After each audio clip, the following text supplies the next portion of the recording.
Latest chika sa mundo ng showbiz kung saan mabilis ang palitan ng relasyon.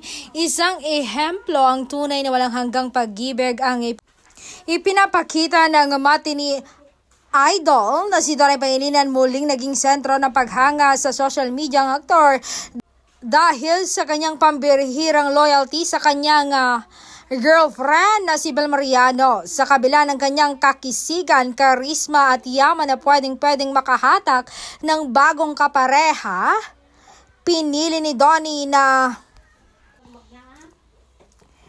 manatiling mag-isa at ibuhos ang kanyang panahon sa kanyang girlfriend at pamilya. Bumuhos ang matinding emosyon at papuri mula sa mga netizen.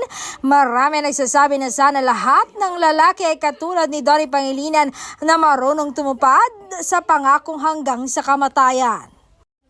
Ang kwento ng kanilang pag-ibigan ni Bel ay patuloy na nagiging inspirasyon sa marami na naniniwala pa rin sa konsepto ng forever. Para sa mga taga-subaybay ng aktor, ang kanyang pagiging tapat ay nagpapatunay na higit pa sa panlabas na kagandahan ang kanyang karakter. Para sa inyo, anong masasabi ninyo? Pambihirang katapatan na ito ni Donnie, may tituring nga ba na siyang ultimate standard ng isang ideal na asawa o boyfriend?